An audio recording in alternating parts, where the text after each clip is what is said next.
Hello and welcome to the Gooners podcast. It's a family affair today. All three of us are together. That's right. That's It's right. Twice in a row. it seems like it seems like a while though. You know. We're bonding. We're getting our the first season, Andy. You and I we started getting guests, and then we're like, wait, we don't even know each other very well. Let's do maybe like 5 podcasts with just the two of us, so we can kind of get a rhythm going. And so we're doing that now. And I just honestly don't think we have enough pod for 4 or 5 people to be on today. So let's get to it. I mean, we have tons to talk about with Victoria. Yeah. So Victoria, yay, 3 points. Ooh, Pepe. Yeah, why the fuck are we gonna waste time on that shower of shit when we have a bigger bath of shit we need to bathe in? I mean, it's great for the guy to come on, make an instant impact. I thought, great, he's going to kickstart his career. Palace rolls around, and he was a fucking bystander yet again, in my opinion. So part of why we bought B on was because that is unfair. B, you're heading up the Friday podcast, Europa League, and you. I don't know if you know this yet, but that's where we're gonna go for like 2.5 hours on Victoria Guimaraes. I'm all about it, always. Nice. Yeah, let's get back to Palace. You remember when Mario Balotelli ripped his shirt off? And I'm not making a rip your shirt off comparison. I'm just saying when he had that shirt that said "Why always me?" Yes. I'm getting one that says "Why always Palace?" Because I mean I've been to 2 Palace games in the last 3 years, and I think maybe 3 out of our last 4 games against Palace have ended. They've just been earth-shattering, controversial, breaking points, devastating, and one of them was the "You're not fit to wear the shirt" game. One of them was last spring, one of the capitulations that caused us to miss the top 4. And then yesterday, it's like Palace I used to enjoy because Selhurst Park is a great place to go as a neutral. And now I'd be fine never, ever playing them again. I mean, it's a London derby, right? And they come in for it, and I think we still have that mindset of, hey, let's just walk over them, and it's not the case anymore. I mean, they're a decent side. All right, let's jump into it. So, Tierney in the lineup, awesome. We're all here for a few items, so I'm going to rush through these 2 goals. First goal, probably the only time we're going to speak nicely about Xhaka today. In my opinion, he did an absolute amazing job of keeping that ball in play after a poor clearance from their defense. I mean, if you actually go back and you watch it in real time in slow motion, he literally finds Socrates with his eyes, and then his plan is to head it down so Duke could do something with it. And Socrates, beautiful hammer home through traffic to make it 1-0. Mike, what were your thoughts on the goal? Yeah, I mean, you've described it pretty well. It's finally a shit show of set-piece defending from someone that isn't us. Hennessy or Cavassier, whatever the fuck his name is, ends up on the ground. He can't get back up in time. And absolutely, Xhaka, 100%. It wasn't pinball. He was putting it down for the teammate that he saw out of the corner of his eyes, which was Socrates. And to his credit, rather than just slamming it into the goal where it might have actually been a goal line clearance from the defender, he puts it into the ground intentionally, in my opinion, to differ the look on the shot. So, I mean, B, any unique takes on the Socrates goal? I don't know if there's a lot to say that. I mean, it's encouraging to see our center backs kind of being more of a threat in the box when they are getting forward. But I don't know if there's a lot to dive into there other than the surprising athleticism and finishing ability of Socrates, which we saw actually a couple times. It's okay to clear your throat, by the way. I'm sorry. Socrates. So, sorry. A few minutes later, we go up 2-0 after a cheeky Lacazette flick finds Luiz close to the back post, who slots home to give us the deserved early 2-goal lead. B, here's the problem. When we have a 2-goal lead with 10 minutes into the match, I ultimately think this is going to be a roller coaster of fuck. Because here we go again. Exactly, because as well as the defenders played in our opposition's area, we just equally shit the bed in the other end. So, great take, another great set piece. What were your thoughts? I feel like that felt like a really kind of momentous goal, and I was really kind of generally interested to see whether that was going to mean we were going to push on and see kind of the changes that we've all been calling for and step on the gas pedal go for the throat and kind of bury a win at home against a team that we should be beating. But as I was kind of saying earlier, I've had this kind of underlying here we go again feeling, and it's kind of become a meme. But like for us specifically, the 2-0 lead is the most dangerous that there is, because we kind of seem to make these tactical shifts that get more defensive, and rather than playing for the win, which seems to be the theme of the last couple of weeks, we started playing not to lose, and that's never a good recipe for success. Yeah, I made the joke that like the only reason we went up 2-0 instead of 1-0 is because we didn't have time in between the goals for Emery to like screw it up and start playing defensively. I mean, like it just happened too quickly, and all of a sudden we're up 2-0. Other than that, we probably would have only ended with 1. It would be David Luiz's. No, I'm not calling him I was about to say, David we're not calling him David on for the rest of the game. David, if you're new to the podcast, David is a privilege. It is not a right. And when you play like that yesterday, like David Ziegler, David Luiz after yesterday. So he's got to do some stuff to earn his David back, because he did not cover himself in glory after that point. So let's go to the first bit of controversy in that match. So Zaha goes down in the box. First, one-word answer from the two of you. B, is it a penalty, yes or no? Yes. Mike, is it a penalty, yes or no? Yes. Okay. So VAR intervened and ruled that what was a dive and a yellow card was a penalty. For me, I don't think there was enough evidence to overturn the referee's decision, especially as we haven't seen that happen in the last 2 or 3 weeks. The actions of Chambers shows he planted in place before Zaha made his move. And if for nothing else, VAR is supposed to be highlight, right, to the match officials that Chambers was planted before Zaha made the dive. Now, granted, Chambers shouldn't have been in the scenario, but that's not what we're here to discuss. It's the inconsistency and extreme lack of clarity in the moment of why that's a pen, right? I don't think it was a penalty based off of the fact that there was no clear and cut video replay that showed that it should be. Now, I haven't looked back in the to see if there was, but why isn't he called over to the screen to overturn that decision? I mean, okay, granted, they're trying to speed up the match, but you also handed this player a yellow card. So the decision isn't just penalty or not penalty, it's do you rescind that yellow card for diving? And that's where I have a problem with it. If he would have called penalty right away, I would have been like, you know what? Probably was a penalty. It was a shitty play by Chambers. But when you go back and you look at it in freeze frame, it kind of shows Zaha playing it a little bit, which we all know he's capable of. Mike. Yeah, I don't even think this is I mean, I agree. There's got to be consistency. And I only had one word before. So I said, yes, I think it is a penalty. But there's been 3 or 4 instances, 2 of which have included Arsenal. One of them was the Pepe no penalty call against Bournemouth, I believe. Another was earlier that day or that weekend. I think Sane, I'm getting into your thing now. Mane, had a controversial penalty that was called one. I think it's about having a set rule for this kind of challenge, because these are similar plays. The defender sticks his leg out to make himself bigger and obstruct the attacker's path, but without making contact. He's making his body bigger. It's the same kind of thing as arms to the side or arms to your but with the feet. The attacker then moves through the attacking channel nonetheless, which, he should be, I guess, entitled to do. But then you leave your feet and make contact that you're essentially initiating. I think we even had one of these last year against Palace where Xhaka ended up fouling Zaha in the box. Zaha goes over his leg.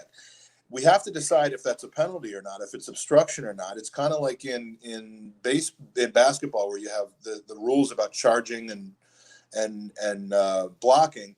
Yes, they're still up for interpretation, but there's at least a guideline that's been set out. And I don't know if that's the case with this kind of challenge in the box, but it has to be consistent. And VAR fails 100% of the time if they're not using it to implement a specific set of criteria. Much as I hate the NFL, their penalties are so strictly defined. Pass interference, whether it's a fumble or not, you make a move it's annoyingly so, but it actually helps to promote some consistency in how the game is called. And I think that's a bigger issue here, is that VAR is not being used to enforce a rule that should exist and should be very clear.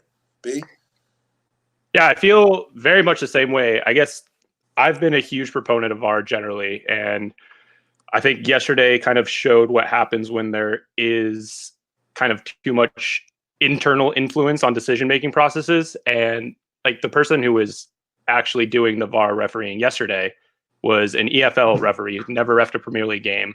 And he does have a lot of experience because he previously reffed in the A-League and they've been using VAR forever.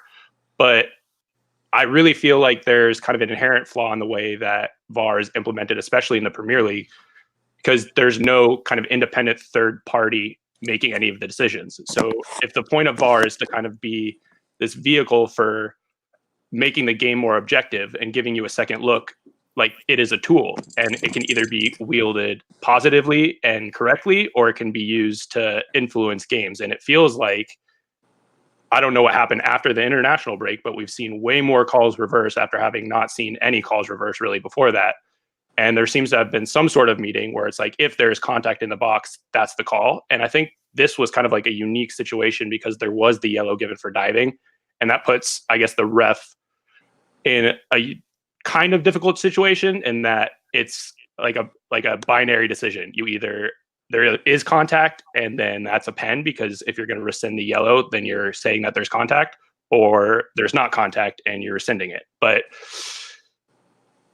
I don't know. I feel like we kind of saw from both Mane and Zaha what intelligent striking or forwards look like in kind of finding that contact. When I saw the Mane one in real time, I was like, that's just brilliant, because it is a penalty. He does kick him in the leg and he did kind of make that happen. But if you want to compare it to basketball, it's the same thing as like sliding over to take that charge. It's just kind of playing within the rules that are there and knowing that you're going to get these calls. So until there's actual kind of systemic change from the FA and from the Premier League at large, we're going to keep seeing these calls happening. I think that it's for me the problem with VAR, and I'm going to steal something from the Football Ramble, is they just implemented this thing without there being this set kind There's of no procedure. Yeah, there's no procedure in place. And so I was about to say it, because we're going to get to with the Socrates goal as well. There's no clarity as to what's happening. Like, at least in the NFL, you see the same images and replays that they are seeing, right? So it's like you're getting a clear understanding, and then you've got the commentators who know the sport very well to walk you through. I even like that the NFL have gone to most of the channels that cover the NFL have their own rules and expert analysts who will then break it down even a step further. So for me, there needs to be more clarity. You need to be able to hear the conversation between the referee and the people watching the VAR. I don't buy into the whole he's never done a Premier League game. If you know the rules of the game, you know the rules. And as B, you said, he's had enough VAR experience in the A-League to understand kind of the premise of how it works. But there needs to be more clarity. And as they said on the Football Ramble, maybe the league need to retract VAR and say, we're going to start off using it for just offside calls. And then once we've gotten that down to an absolute science, then we will kind of etch to the next step in the VAR, whether that be diving, handballs, or whatever it is. And then you kind of work your way in. Right now, it's just a clusterfuck. And as someone put in the comments, it wasn't until Mike, your typing is Matt crazy. D'Souza, when Shearer berated VAR for not making a single call last week, he knew this would happen. Complete overcorrection this week, and that's 100% what's happened. And we need to be able to have clarity, and we need to be able to hear what these referees are saying. And it's not just Arsenal. It's happened a lot in the last couple of weeks. So for me, again, I think in real time, it looks like a penalty. When you go back for VAR to overrule it, there wasn't enough evidence. And if they were seeing images and video that we weren't seeing, then that's not fair, because you're making the fans irate. And again, if you have the capacity and the technology to be able to show us all the replays, the 60,000 people inside of should also be seeing that as well. And I think we should be hearing conversation. And I think that's like the underlying problem, is that there is this kind of intrinsic lack of transparency in the way that the process is actually carried out. And if you look at cricket or rugby, whenever they have their video reviews, you hear the people discussing what the decision-making process is. And like being able to have that insight gives you a little more clarity. Even if you don't necessarily agree with the decision, you can at least understand the reasoning behind it. And right now it feels like everything's happening behind the veil. And that's a huge problem when there's like, especially in the stadium, like you look at the reactions from the fans in the stadium, and some of the people get to this later, but coming out about the Chambers foul later, people had no idea what's going on. And you need to, people deserve to know what's happening. People thought there was an offside call.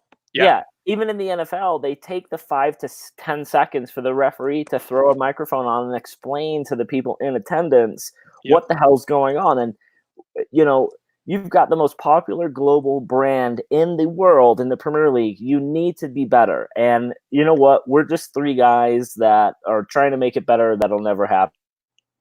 Go to the Palace second goal because we've got a long pod today. Don't cut us short. Come on, we're more than 3 guys. We're like I do 3.5 guys. It's like 2.5 men. I'm 2 guys just by myself. I think Danny tweeted something. I don't know if this was about us, but I'm assuming something about 2 grown men grooming a young child. Oh God! Let's go to the chat.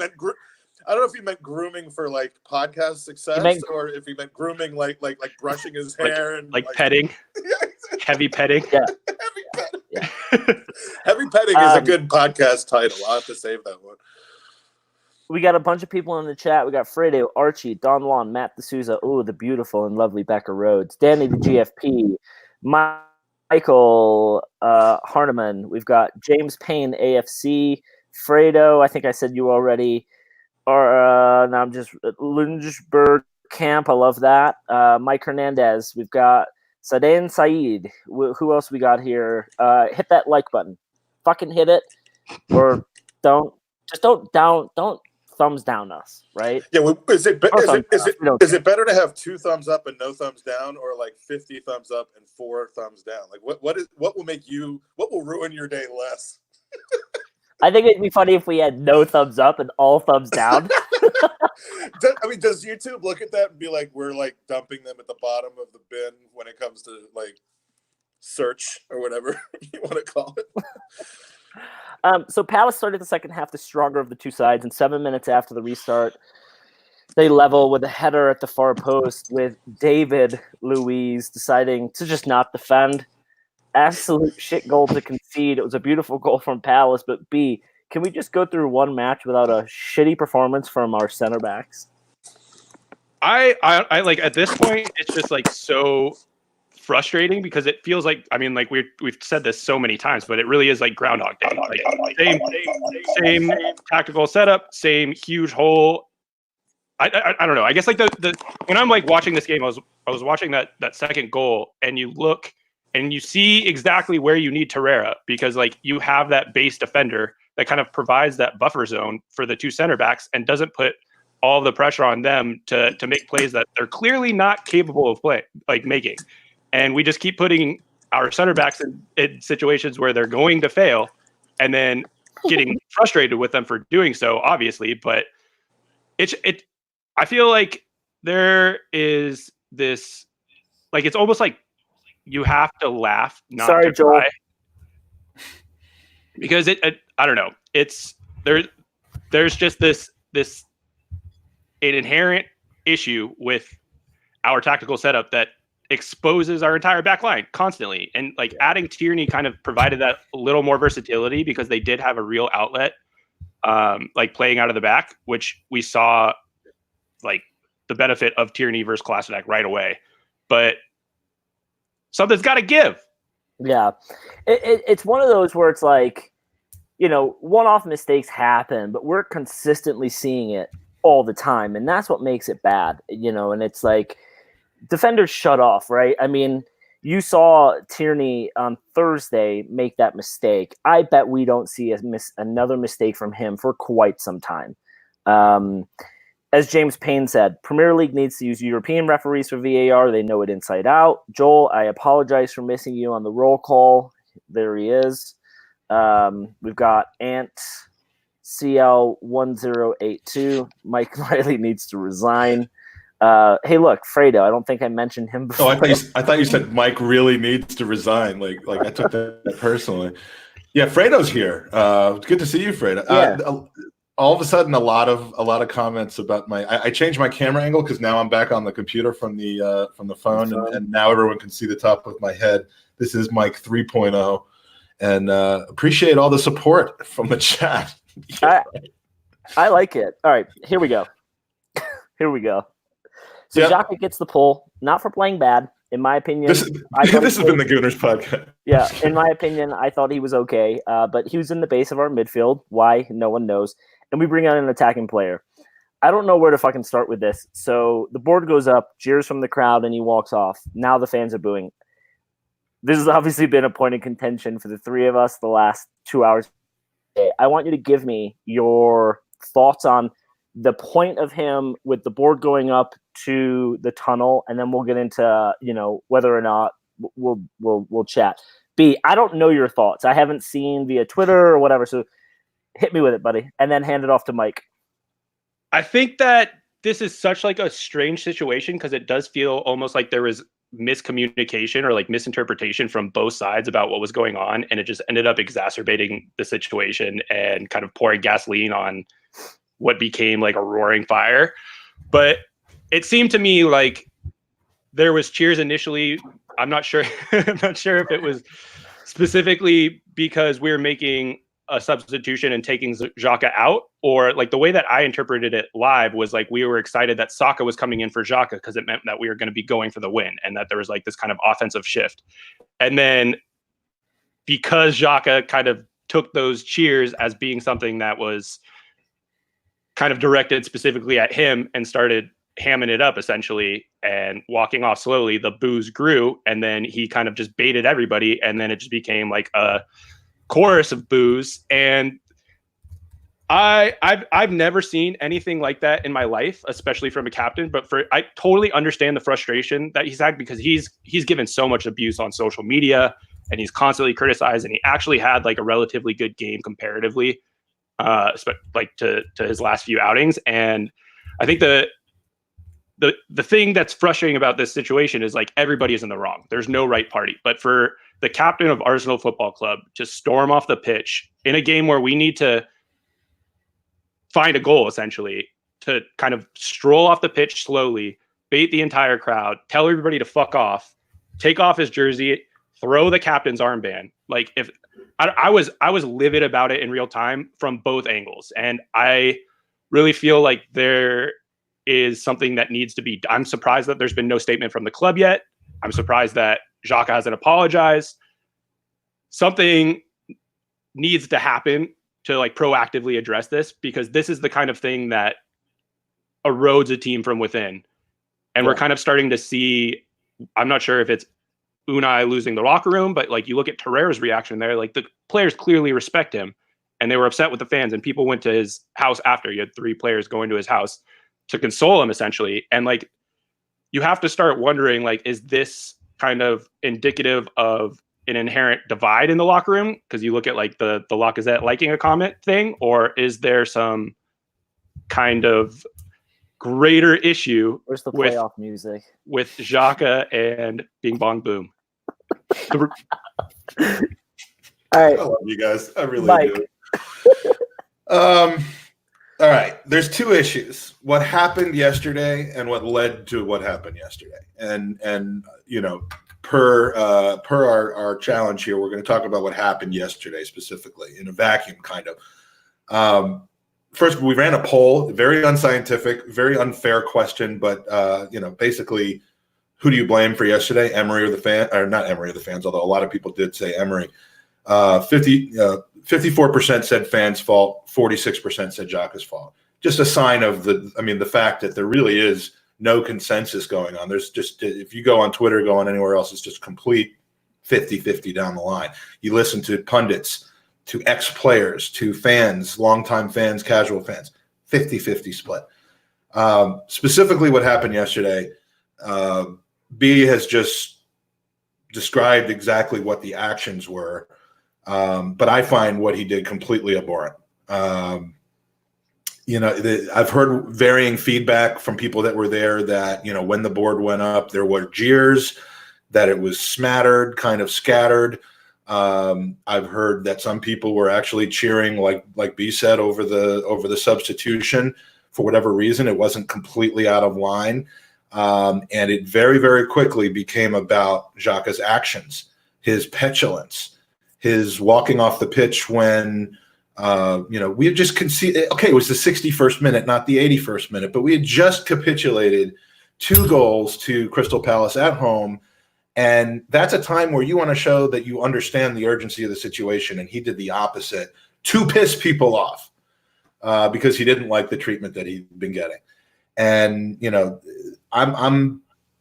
I'm big on symbolism. I don't criticize players over their play on the pitch very often because I'm not qualified to. But to act like a WWE heel, peak like Nikolai Volkov and Randy Orton and all those guys with the arm gestures and the heel act and everything that came out of it, inflamed a situation that was otherwise just general dickishness from a small sector of the crowd. And I am big on symbolism. When you throw the armband at your teammate, that is a sign of disrespect for the captaincy and for your teammates, regardless of the relationship that he has, which is clearly strong with his teammates. That act is a sign of disrespect for the captaincy and your teammates. And when you rip off your Arsenal shirt and you throw it, toss it, drop it, whatever, on the ground next to the tunnel, that is a sign of disrespect for your club and for the fan base as a whole. And I don't see him maintaining the captaincy after this. I would be very upset if he does, at the people making the decisions on that. And I think he just covered himself in whatever the opposite of glory is yesterday. Holy shit. I, for fun, did it, and you were on point. Quick question, though, Mike. Isn't throwing the armband at Aubameyang a sign of urgency? Just saying. No. All right, just joking. Stop. I want to start by quoting someone. I would not be surprised if that's what Emery came out and said yesterday. That's actually funny. Yeah. All right. I want to start by quoting someone. We're all humans. We all have emotions, and sometimes it's not easy dealing with them. It's time to lift each other up, not push each other away. We only win when we're together, and that was from Mr. Bellerin. It seems as though in the last 24 hours, there have been a lot of support coming from the players to Xhaka. Mike, I'm looking at this whole situation from a perspective of he's a human. This all started on July 16th. Do you know what happened on July 16th? July 16th, we hung out with July 16th. Yes, we hung out with someone and you basically threw shit into his face. He looked at you like he was going to fucking rip your head off. This all started because of you in that press conference, disrespecting the man at the table, Granit Xhaka. So I'm saying this for the world to hear. It's Mike's fault. Now, it is. Here's my thought quick. I think what Xhaka did from the point of the board being raised to walking down the tunnel is ridiculous and absurd. But this is an act of months, in my opinion, of pent-up frustration from a fan base who have hated him. They've sent him death threats, abused him at his car with his pregnant wife inside of it. They have relentlessly sent him Instagram messages calling him a piece of shit. Hope he and his child get cancer. He's terrible. Human, for Christ's sake. And shit gets to you. So, yeah, while his actions coming off the pitch suck and they're not worthy of what should be a captain, you have to look at the whole picture and not 20 seconds of a simple human mistake. And why it's okay for millions of fans to rip dude for months and tell him that they want his family to die, but it's not okay for him to respond and retaliate by telling him to fuck off. Is it millions of fans that are doing that, though? Doesn't matter if it's one Arsenal fan or two. But, Mike, I promise you, it's not just a handful. It's quite a lot. And you want to throw hate, expect hate in return. That's all I'm saying. Nobody was this abusive of Ozil walking off the pitch in slow motion. A lot of the Ozil, boo boys were. But essentially... Because we don't know that he has another gear. Right. Xhaka, we at least know that he can run. Right. And someone pointed out that a few weeks ago, he sprinted off the field. And that just leaves me to think, hey, if he sprints off the field, the fans are going to go, look how fast he's trying to get off the pitch. He doesn't care. Look, there were 30 minutes left in the game. That's a strange take. No. It's not a strange take, though, because look at our fans, B. I mean, at the end of the day, look at our fans. So Xhaka doesn't ask to be captain. Didn't ask to be captain. He doesn't beg to be in our starting 11 week in and week out. That's Unai Emery's fault. Unai should have benched him post Tottenham when his form dropped. Unai should have made him captain and gotten rid of this whole 5 captain bullshit. We knew back in August that, especially before the season tour, that Koscielny wasn't going to be part of Arsenal. It's on Unai to play Xhaka in his normal position, which stops the majority of hate for him being played out of position and being quite shit.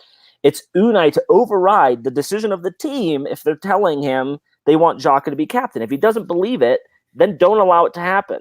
Our recent captains, Mike Gallus, sat down and gave up. Fabregas it's a shit show. And that's to leave. Van Persie made a public statement. Arteta turned down the chance to coach for us, went to a rival. Koscielny went on strike, asked to leave. It's not anything new.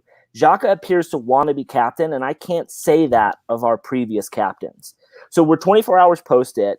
It appears the players are behind him on social media, and they seem to be backing him. And to your point, no statement yet. I honestly think there's a bigger internal issue here. And I'm going to quote lead judges. This is the best thing for Unai Emery because it takes the heat off of Unai when the heat should be on him, right? Any good coach, any good manager coach would have pulled Xhaka in the last 2 months and said, hey, the heat is hot. You're not playing well. Let's put you either in your right position or give you some time on the bench. So to the poll, there's a lot of people on the fence here, and you see it both ways. But here's the thing, and Danny put it on his Twitter. You've got 4 or 5 of the popular outlets who are all mad, and they're throwing shit at the camera, and they're stamping their feet. They're ripping hats off of each other. It doesn't fucking matter. At the end of the day, there is a bigger underlying issue here with Arsenal. It sucks what Xhaka did, but I'm going with the human take that it just boiled over. Okay. I don't disagree with any of that. I have a slightly different, or I guess from a different viewpoint perspective. But you've quoted 2 of the most brilliant minds in football, Bellerin and Lee Judges. I'm going to quote a third, which is Thierry Henry, who famously once said, "If the badge is too heavy, then take the shirt off and walk away." Which Xhaka literally did that yesterday. I maybe not figuratively from the poetic standpoint of just being done, but all right. Like I said before, I usually don't criticize players based on their play. I just and therefore I don't abuse them over their play. I might pile on to something I think is like a joke or a meme, like the Mustafi stuff. But I don't literally just get angry at a player, because who the fuck am I to criticize the play of a footballer? I also don't endorse or excuse abuse of anyone for any reason. It's disgusting. Racial, religious, wishing harm or illness on a person or their family, throwing things at them or their car. It's disgusting, and it's vile from the people that are doing it. But I think this kind of brings into the frame the issue of social media and the age that we live in. And I'm not going to use it as an excuse or a crutch, but I think we need to be somewhat more realistic than a lot of people who may have been sports or football supporters for the last 40 or 50 years and want things to be the same as they always were, because it isn't. So social media gives a very vocal minority a perceived equality, maybe even prominence over people who are well-behaved and respectful, which is, believe it or not, the vast majority. And that isn't going away. That isn't changing anytime soon. So people, whether they're fans, journalists, athletes, whatever they are, they need to realize that when they take the behavior of a few people and cast it as being the actions of the masses, the fan base, as a lot of people like to refer, everybody talks about the fan base and characterizes them one way or the other. That's like not as unfair, but it's unfair, it's inflammatory, and it's not as helpful to the situation almost as much as the abuse itself. So, I think Arsenal has, 10 or more million fans worldwide, if not more. And the people who have been the most vocal and abusive and vile towards Xhaka, towards Mustafi, towards Wenger, they've got to be less than 0.25% of the fan base. And that doesn't excuse their actions, and it's not meant to minimize it. But, you've got to think about that in perspective a little bit. And fourth, I've had 3 points. This is now the fourth. I know there's a cultural difference, but and Bronx cheers and booing, especially when the booing seems to be crescendoing because of actions that are made to agitate and enhance it, which, again, I think we've all agreed was not appropriate for Xhaka. Those things are not equivalent to the vile abuse of his family and in person when he's leaving the stadium, and to his wife and the social media. Booing at a stadium or showing discontent at a stadium is unsavory. I don't like it, especially it's not the Arsenal way, but it's not equivalent to the abuse that he gets, from social media. So to the extent that led to his breaking point yesterday, that is at least partially on him. I feel like it's a culmination, though, isn't it? It's sure. Like, and Mike, this. I mean, we were trying to not have this conversation yesterday so we could leave it for today, but B's not going to be able to relate to this because he's not a father yet, and I'm new at it. And that was my next point. So exactly. So it's like the first thing Xhaka does is post a picture of his beautiful daughter, and the first comments on there are, "Great, you should take paternity leave. I hope she gets cancer." It's like, that shouldn't, and granted, yeah, that's 1%, but it still lives with you, and you still take it with you. And for the last 2 months, even on the international break, he's consistently getting questions from the media as to the boo boys. And even a couple weeks ago when he sprinted off the pitch, he got booed. That's on the fans as a whole, and he gets booed all. I get that, but again, that is Unai Emery's fault. He should be reading that vibe and going, "This is not good for the atmosphere of our supporters." But all of this adds on, and someone made a comment, Ozil gets a lot of hate on social media, and he doesn't tell the fans to fuck off. Ozil doesn't manage his social media. Ozil hasn't fucking posted on Instagram or Twitter for years. Xhaka doesn't have that personality, doesn't have that brand. So when you're posting something and it gets 10,000 comments and 90% of those are shitty comments. See, I don't think they are, but they are. You got to go on there and look. That's the issue. Is like, I mean, this gets to like a greater discussion with the kind of underlying problems with the way that social media functions in giving a platform to the people that are the most vitriolic. But it really is like the most vitriolic voices that are always going to be the loudest. And like the way that kind of specifically Twitter and I guess Instagram as well with the new like system is it prioritizes the things that are getting the most engagement. And obviously the things that are the most edgy are going to be the ones getting the most engagement. So, and that's true with the media as well. It's not even just social media; it's print and broadcast media. But now it's a 24/7 news cycle essentially. Like, and now it's constant engagement. Before the media had, I guess, like control, and you had a little bit of bias depending on which platform or like which publication was going to be talking about what. But now, literally anybody who has an idea or wants to say something because they are being like edgy because they think it's cool are given the platform to do so. And I think it's so tough because like it really does feel like it's almost like a comedy of errors that led to all of this, because you have this kind of building pressure with Xhaka, and he's had to disable his comments on Instagram multiple times. And like, if you're seeing those things, like you have this kind of like recency bias, where it's like you're thinking about these things. And this was the first time it felt like it culminated in something where it wasn't just like a group of people who dislike Xhaka booing. It was the entire stadium that ended up booing. And I think that's what kind of made this almost like a tipping point, or like led this to being a little bit more. And I don't think that would have happened. I don't think that if he would have run off 100%. It was, or if he just would. I mean, again, I can't be in his position and say what it feels like, but he brought that on. So yeah, but that never would have. Here's his most recent picture. Thought you were going to take some time off. Not my captain, the worst player ever. Please tell Emery you need a month or two off. But look at the likes. Exactly. That's the thing here. Take one for the team and fake an injury. Worst player in the Premier League. We don't want you at our club. These, Mike. I mean, like, I know that's 100. Like the biggest one is 170 people. You know what I mean? And like. Yeah. Those 170 people are the same ones liking. Like, that's 170 people out of 10 million. But like, because of the way that it, yes, and that's the final point. Yeah, I didn't mean to step on you there, but social media is a two-sided coin. All right, and And yeah, I'm going to skip over my thoughts I had jotted down about him being a father, because I mean that is the one thing I didn't take into consideration is how recent that was and how that can really screw with your mind.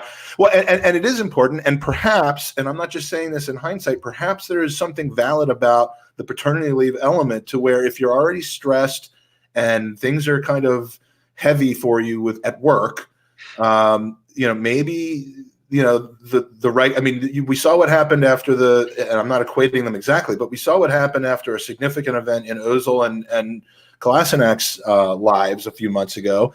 Having a child, while blessed and amazing, is heavy, and so and it's heavier for some people than others. Some people go and they pitch in the World Series the next night. Other people, it's a bigger deal.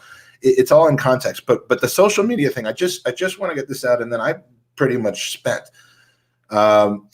Social media is used strategically, and Ozil's a great example, by many athletes as a tool, and it serves their needs as well. No one's forced to be on it. It advances their career, or can, and it's their decision as to whether they want to do that. When you become a professional athlete now compared to 20, 40, 60 years ago, there's very few careers in the world that are like it. And like it or not, and I don't, but being a professional athlete at the top of your game, a movie star, a politician, you're just open to scrutiny that normally would not exist for the normal average working man or woman. And in the social media and internet age, it's changed to include a few unique things. I mean, the job description for professional athlete no longer is just simply be among the best in the world at what you do. It includes prepare for the opportunity to be idolized beyond belief by people all over the world who don't know you, that never would have known about you if not for this. It includes have the ability to earn more money than you possibly could have imagined, including more money through endorsements if you have that certain X factor. And I'm not saying you make money, you should take abuse. I'm not equating that. It includes, being ready to get a lot of poontang if you're single or if you don't give a shit about your family. And it also includes, in my opinion, be ready to take sports-related booing, unreasonableness, and assholicness and assholitude, or whatever you want to call it, and negativity from a subset of fans who, frankly, are entitled pricks who feel that either the price of admission or the access to the internet gives them the license to be obnoxious. And you got to and you have to figure out a strategy to be able to handle that without losing your shit and snapping back and disrespecting your club as a whole, and essentially the fan base and the entirety of the people in the stadium as a whole, when it isn't the whole of the fan base or the stadium that's doing the abuse. And there's just some actors and actresses know how to deal with the paparazzi and the fake rumors about their love children and all this shit. And others, like Alec Baldwin, just can't beg off of it, and they go on the attack, and they're chastised over it. And unfortunately, if you're a waiter or waitress earning $10 an hour, and you have a table or two in a shift who are rude to you, who don't tip you, you rip that apron off and curse out the entire restaurant and storm out, you're not going to have a job when you come back. And it's just, I think it's a hazard of the position and the world that we are in today that you have to be prepared to manage. And that's why I think everything that led up to what happened yesterday, I get it. I understand it, but he can't be doing that. But Mike, to the point of social media, because I know you're acknowledging it but downplaying it. We argue all the time about how Arsenal fan TV is the small percent, but their voice is heard by the millions. So it leads to generalizations of the fan base, which exactly. Is so it doesn't matter if it's 1% of the fan base. 1% is too much, as you said, and that's why I'm going with the human element here. I don't condone what he did. I love him as a player. I don't think that the hate for him is necessary or accurate. I think that the Arsenal world we live in today, there needs to be a scapegoat for everything, right? We live in a world where it's got to be Arsenal in, Arsenal out, Unai in, Unai out, pro-Ozil, anti-Ozil, Mustafi, Xhaka. There always has to be a fucking scapegoat. We're the only team in the world who have this mentality, right? How much do you think that's a product of Arsenal? I don't know that that's the case, but we're certainly the worst at it. We're certainly the worst at it. But that makes it true. The Melbourne, right? whatever you want to call it. I mean, if that's all happening though, and there's not the platform that gives it the visibility, then is it really happening? Here's the best thing Xhaka could have done yesterday, and in hindsight, awesome, right? He runs over, gives the armband to Aubameyang, gives him a high five. He dashes off the pitch when the boos start. I would have slowed down by the touchline, clapped all the fans, and had the same smirk that the England captain had during the Haka. I don't know if you guys saw that video. Yeah, that was basically stared them down like, "Go fuck yourself." B. Right? That would have been the best. But hindsight's 2020. At the end of the day, there's the human element to this, and you have to take everything into consideration. Now, the question is, what comes next? Right? We haven't had a statement. And I think that's by design.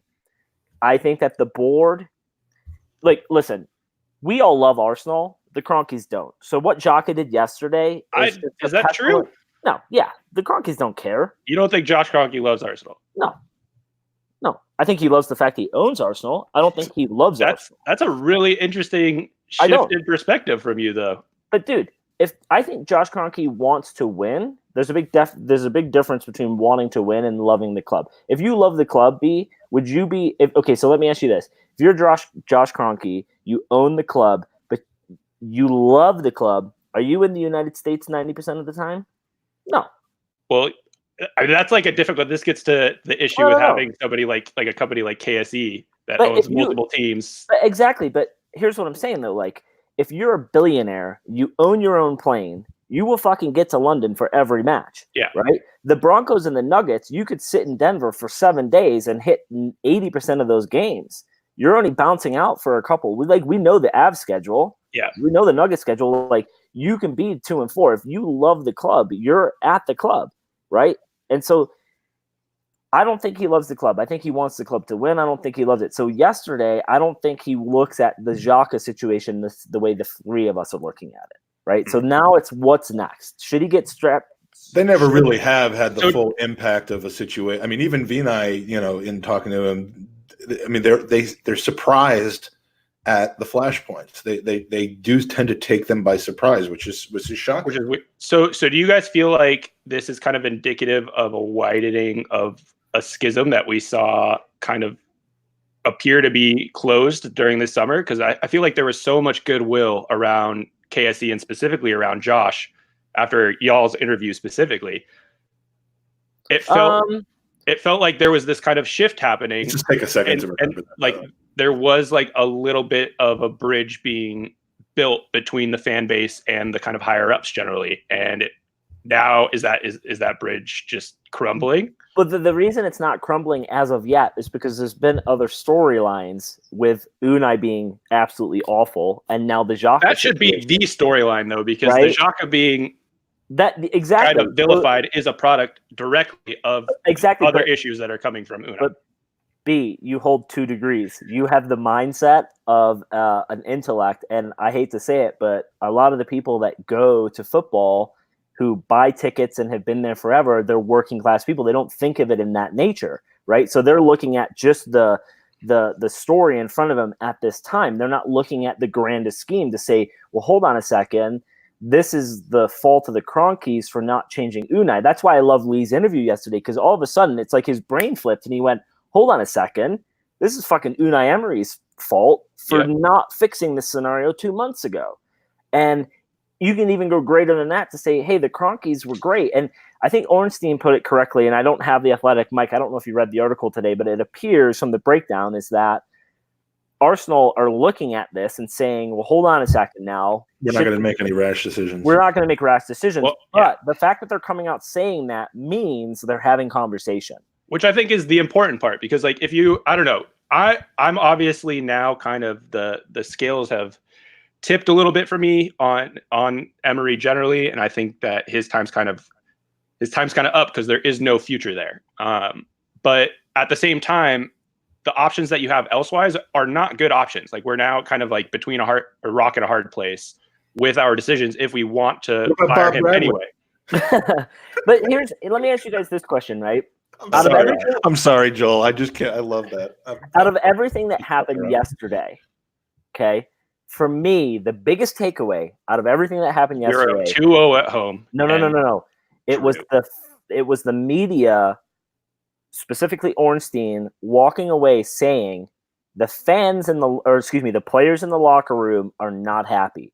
That for me is the biggest indication, because when you lose the locker room, as we said before, and Mike, you may have said it 2 weeks ago, I think he lost the locker room. I think it's but that's when a decision is made, right? Like that's when that decision needs to be made. So now, had the locker room actually been lost? And like I think that you can actually look at, like, talking about it from a KSE perspective, as somebody who's also an Avs fan, you look at Patrick Waugh, who lost the locker room essentially, and as soon as that happened, he was like they cut ties, and they are a little ruthless. So Waugh quit. There was a pretty heavy push out, though. It was like, so what I think, right, to your point, is like we are in a rock and a hard place, because you can't really bring in someone mid-season. It's either bring in Freddie as like a caretaker, bring in Freddie as a caretaker. There's no other option at this point. Yeah, right. Or Unai realizes he's fucked up and he quits. No, he changed it. I don't think he's going to quit, right? Because there's more money if he gets fired, because they're going to have to buy him out. So if he can turn around in the next 6 weeks and show us something different, then that's really the only option I see here. As far as if we were going to see something different, why wouldn't we have seen it against Palace? You know, we're up 2-0 early. If you're going to see something different and you're going to see a mentality shift, if that kind of pressure externally and internally is already there, and Unai has this this understanding that something needs to change, why wouldn't that be the time to change it? Like, if you're not going to see it in that situation, you're not going to see it. Well, to the point was, because at 2-0 up, we got a shitty penalty decision against us, and one player decided that he didn't want to defend. Okay, but that's completely ignoring the kind of comprehensive tactical shit. No, we were not. As we went up to the point that we were up 2-0, and then for the rest of the first half, we literally started sitting back. I think up until the decision of that Zaha penalty, so you're what, 35, 40 minutes into the match, we were the better team. Now, I mean, we should always be the better team against. Right, exactly. So that's what I'm saying. You could be the better team and not be aggressive, or like playing football that is intent on actually winning. Like we started sitting. This is what I'm saying. Like, I get what you're saying is the whole, like, why didn't we change for Palace? Right, we should have. I'm saying that now that all of this shit has hit the fan, the board have come down and ultimately have had discussions about what's happening, and now we're finding out that the locker room is being lost. It's on Unai to make a massive change. Not one or two players. It's now we make a massive shift. So if we don't see that in the next 4 to 5 weeks, don't you think he'll be 4 to 5 weeks from now? We're out of fans. We're out of Champions League already. We're not going to get Champions League. I completely disagree. You think that there is no, like, if we were to make a change, there's always going to be that bump, obviously, when you make a managerial change, and especially one with something like potentially Freddie, where he knows all of the youngsters really well and they all respect him and all the players. We're not going to. We won't. So we're basically sacrificing 45 mil of Champions League revenue for 6 mil of the buyout clause for Unai and stagnation for the rest of the year. That's the plan. Yeah. I don't see us. What? Yeah, I don't see. In what world is that even remotely logical? Am I understanding this? Oh, no, You're living in it. It's the Kroenke world. They don't care. But this is where I disagree with you. Like, as a fan of both, and thinking about it from the Avs and the Nuggets perspective specifically, completely ignoring the Rams, who are very interesting, but the NFL is so unique in the way that it functions, it's hard to compare any of that. But like, we, as fans of Denver sports teams, have like seen what the struggle looks like. You know, like, there was a really rough period for the Avs when the Kroenkes first took over. There was a really rough period for the Nuggets when the Kroenkes first took over. And their whole thing, which I've said a million times before, is effective delegation. They put the people in place that they think are the ones that are going to bring them towards success. And you look at the appointment of like Joe Sakic as the GM for the Avs. He's made every right decision, even though there's been criticism all throughout of what's going on because people didn't see the big picture. And now we have somebody like Edu in place who kind of seems to be that same sort of former player figurehead making kind of the more big picture decisions. And if that's the case, then you've got to start thinking like they do know what they're doing to an extent, or not even to an extent, like point blank period. So like if that's the case, you just have zero faith in them that they will cut ties when the ties need to be cut. I don't think that the turnaround you're expecting is going to happen as quickly as you're expecting it. I think that they invested a lot of money this summer to make our team better, but the underlying point is that they didn't fix the team in the areas that needed to be fixed. We went out and spent, whether it be 80 million or 20 million, whatever that dollar pound amount is on Pepe, when that money should have been better suited in our defense. So using your yeah. I don't ever get to talk on the podcast. But what I'm saying is I don't think that the Kroenkes are going to fire Emery this before Christmas, right? And so we're stuck in that same mold, and there's why I don't think we make Champions League football. To cut bait on Emery sooner, which is going counter to everything I thought I felt going into the last month. I think, if I'm understanding B correctly, the point is there is no future. So why wait a month or two? No, I agree with you. Because for instance, the Kroenkes don't care. They don't see that. I know, but there's a. Why are you saying why though? Because this is basically the first year that we've seen KSE as sole ownership, under sole ownership. Because the last 2 months have been a glaring hole. So do you think that they should have fired Unai earlier? These conversations should have happened 2 months ago. Okay, so let's play a game. Me, you, and Mike are the three owners of Arsenal Football Club. We're brother. Actually, it'd be more realistic if Mike was dad and you and I were his son. We're sitting in a conference room, and 2 months ago Mom must have been really ugly. we start looking at the sequence of results, right? All of a sudden, a month ago, we're all Unai out or we're on the fence. You would think if Edu, Vinay, and Raul are football minds, they're having these same conversations behind closed doors. Yeah. So now you get yesterday's shit show, and you look at the schedule ahead, you should be already thinking, it's a goner. But what we hear from Ornstein this morning is that they're not ready to make a decision. So in my opinion... Do you not think, we've seen Ornstein kind of become this mouthpiece for smoothing things over recently? It's not like these That's crazy... not smoothing things over, though, is it? It's smoothing things over from a PR perspective. We're not going to have a fire sale and panic right now. Theoretically, we're not going to pull a Yankees or a Manchester United. You know what I mean? Theoretically, from a general public relations, media relations perspective, that's exactly the story that you want to be putting out there. Because as soon as you're talking about instability internally, you're setting yourself up for just being literally attacked by everybody. Let me ask you this question, right?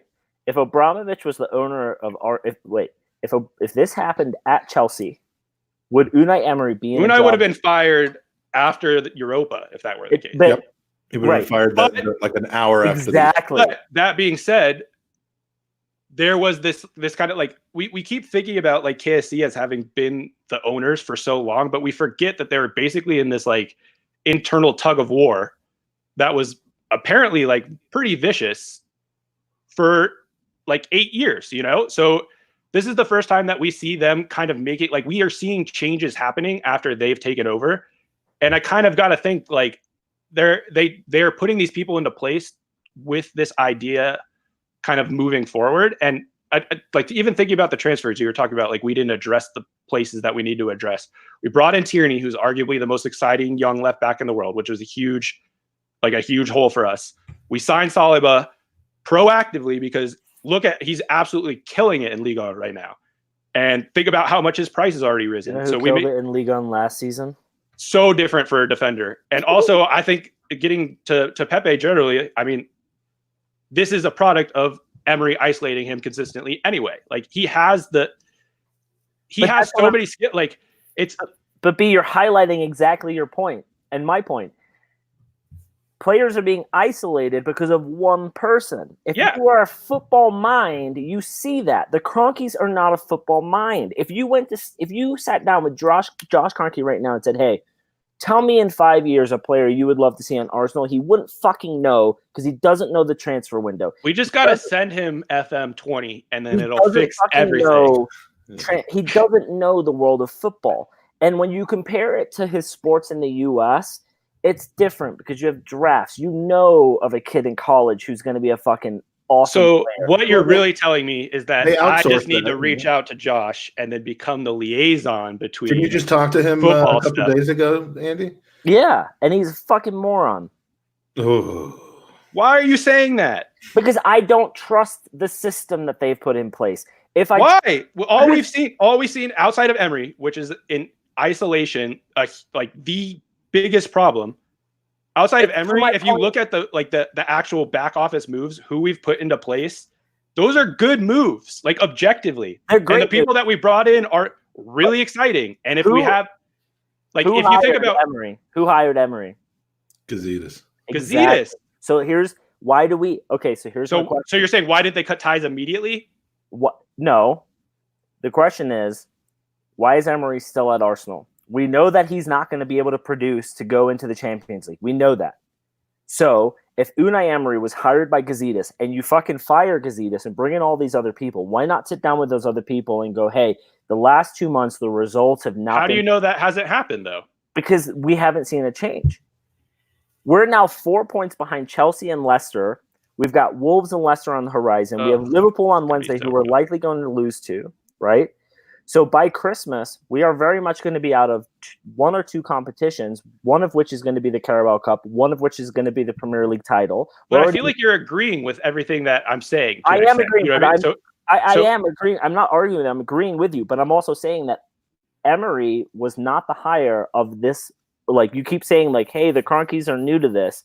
If they're that new and they want to make these big decisions and big changes, like they should have done it over the summer, is what you're saying? Not even over the summer. You could say to him, hey, give him a couple months. But what we're seeing right now is not good enough football. We know he's not going to change his style or system, so he needs to be shit canned. But I totally agree. But what if those conversations already happen? What we hear from Ornstein is just this PR spiel, which you hear every time before managers get sacked. Why continue this process? Like, unless you are continuing the process to say, hey, we've got Jose Mourinho, we're negotiating contracts, it's going to be 3 weeks out, right? Whatever. Fire him and put Freddie in the position as interim and make it appear like Manchester United did of, hey, we're letting him go. Freddie is going to be our interim, as Solskjaer was. We've got a plan in place, right? But that almost in and of itself isn't a place, because like the problem you get into there is after seeing what happened with Solskjaer is like you put somebody in place. There is that the irony of this, by the way. I know. Sorry, there is that like jump in performance because there's the new coach effect, and then you have the situation where people want Freddie to be there because everybody loves Freddie, and then you're kind of stuck between a rock and a hard place because he is a very talented coach that we might want to have as our manager in the future, but it doesn't seem like he's ready to manage the senior team yet. So then you risk losing him for the future. There have been historical moments in Unai Emery's career where he's lost the locker room, and those should not be swept under the rug. If the Cronkies cared about Arsenal Football Club, they would have looked at the performance of the last 2 months and sat down with those three key individuals and said, are we just not playing good football because the players aren't good enough? The answer would 100% be no. The players are being hung out to dry. And so we have a manager right now who will When should that have happened, though? If 2 months ago, that conversation should have happened. But you're saying that over these 2 months we've seen, like you weren't Unai out 2 months ago. No, but 2 months ago, we were playing what we believed to be, we were all on that train of new players, trying to figure out a new system, players coming into the league. We got to figure it out. Oh, the players are coming back injured. We were all on that train. I was not the coveted. I mean, I don't know. I've been. I mean, it's tough because it's like there was this kind of already existent frustration with the way things were going, but it's not like I feel like that we were talking about this in the last pod, like what that turning point was. It wasn't. Torreira wasn't playing defensive mid. Xhaka was. 2 months ago, we had players coming back from injury. Fair enough. But as you've said, Pepe has been isolated. Xhaka has been isolated. That's what I'm saying, Fredo. Like 2 months ago, Oops. as Fredo said, 2 months ago, we hadn't dropped points against Watford, Sheffield, and Palace. Fair enough. We were losing to Liverpool. We were drawing Spurs. That's okay. But within the last 2 months, we have not gotten better as a team. I think we have regressed. And if you're the owner of this football club, you should see that. And you should see that we're not getting better. So if we're not getting better and we're falling further off the paces, Mike, what is the necessary step? Oh, you're bringing me in. You shit can the coach. Am I right, B? Yes, we totally agree on that point. Oh, That's not the disagreement. You're saying that it should have been 2 months ago that this conversation happened. When 2 months ago, none of the things that everybody's frustrated had actually manifested yet. I think there is a lot. I'm just barging in at this point. I think there's a lot of revisionist history going on at this moment, and I share in the chat room's surprise and dismay, in a sense, at there's a lot of confusion about your stance on the Kroenkes compared to what you've come out and said in the past, and I look at this season so far as a situation where everything was headed in the right direction, and for some reason that is just impossible to figure out, and some people may not feel that it's impossible to figure out, but for some reason all the ingredients are getting put together and it's coming out tasting like shit instead of like a cake that it was supposed to be, and I don't see a path forward for Unai Emery. And I believe I said as recently as a week or two ago, I'm not ready to pull the trigger yet. I'm with you on I'll give it another 4 or 5 weeks thing, because I just don't see the Kroenkes and Arsenal Football Club, especially after 22 years of Arsene Wenger. I don't see the style of the management to pull the trigger and become the next Roman Abramovich type of franchise. There is a middle ground, but and I use the word franchise because franchises tend to be less sensitive. Yeah, exactly. Yeah, it's not a franchise, but I'm saying that intentionally. I don't think that they want to be in the habit of replacing coaches on the spur of the moment, of shit canning players too quickly, just because of the age that we're in. I think they want to buck the trend in sports to do that.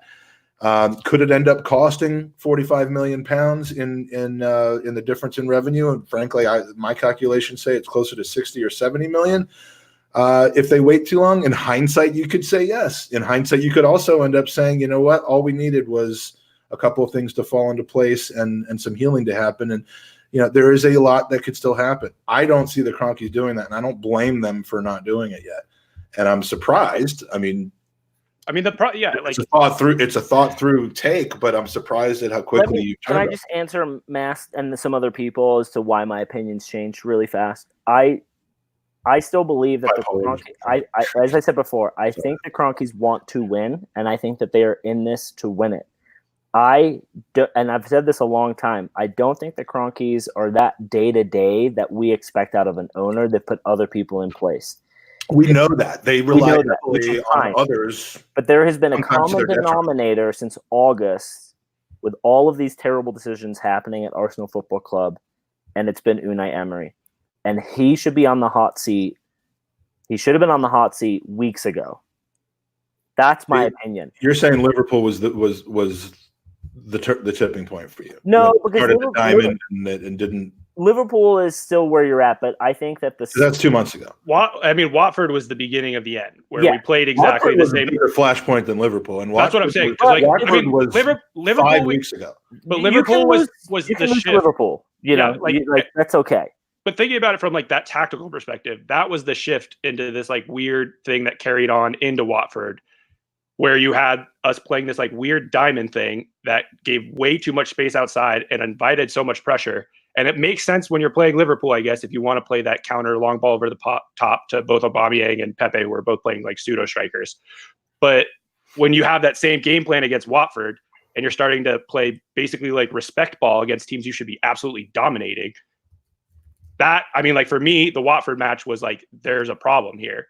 And where I kind of started feeling that sense of unease. But to say it wasn't until last week that all three of us started feeling like it was like it's time, like a change needs to happen. But that's where I'm saying that like there were a lot of Arsenal supporters that were on the fence after Watford. So if you look at our season and the way it started, you have Burnley and Newcastle where you give the benefit of the doubt of, hey, we didn't play well, but we squeaked out wins. Then you go and you play two teams that last season were way beyond us on the pitch. And you're like, okay, Liverpool you lose to, North London Derby, you see two teams and it's always a high-scoring affair, but we didn't have that definition. Last season we kept saying we don't know how we're playing. The only times we've looked good this season is Europa League. So in my opinion, the Kroenkes should have sat down with the top brass and said, what the hell is going on? Why have we not figured this out yet? And that's where I have like this turmoil of like, I think the Kroenkes we don't know that they haven't. But exactly. But we haven't seen evidence of it, but we don't know. What's the point, Mike? Like you said, hey, let's give him 6 weeks. What's the point in giving him 6 weeks between now and 6 weeks from now? Because we know nothing's going to change. So we're going to go and play Leicester and more than likely lose. Did you say that that's what they should do, or that you said that that's what they're going to do? That's what they're going to do. They're going to give him that time. I said, if you're Unai Emery, in the next 5 to 6 weeks, you should be turning your system around and completely changing everything. I don't think that's going to happen. See, I think that in the last month, and let's start it with Watford, there's some eyes being raised to some cracks in the foundation and the plan. There's some concern, and maybe you put them on probation. Now you put them on double secret probation, okay? And now now you might want Unai Emery to know that there's 2 or 3 executives that are looking over his shoulder at everything that he's doing, and I don't think it's inappropriate for that to be the case. And if shit doesn't resolve itself, then you make a move. I would like to think that the Kroenkes will back, and this goes against what I thought they would do, but I this summer earned some tolerance back for me. I'd like to think that even if we have the disastrous outcome of missing the Champions League, which is just unacceptable this season, that they're not just going to bail on everything, that they're going to continue to try to get us back. They understand how important it is, and so I don't think that they're going to just panic. And really, it's beyond. It wouldn't even be panic; it would be sense at this point. But I don't think that they're going to rush into a coaching change, much faster than you traditionally see them in the past. And whether that turns out to be the right move or the wrong move, I think we have to make the right move. And we haven't even talked about fucking Socrates and well, no, and to answer Matt's question, because it's a great question. What's the difference between Arsenal's owners and Liverpool's? I answered it. Yeah, Liverpool. Well, but Liverpool didn't sit and wait. Brendan Rodgers didn't get that long. Roy Hodgson didn't get that long. Dalglish didn't get that long. They made moves when they figured out, like, hey, the vision is not there. They made a move. And perhaps because the natural combat to this, and I'm not coming back at you, but the natural combat to this is he had a whole season and finished 8th. But I think I could speak for you in saying that the difference there was communication between ownership, management, and coach about what the long-term vision was. You could see it on the pitch too. And talking about Klopp. Yeah. It was like blatantly obvious on the pitch that they were instituting like a revolutionary system. Like, no, and it was revolutionary in the where they were failing was because he didn't have the right pieces to the puzzle. But the big difference between the ownership group was that they were there, they were conscious of what was happening, and they made the big changes. And he makes a compelling argument for Emery going, now it's turning me. It does make sense to make it. Yeah, I think of course it's turning him. He now likes men.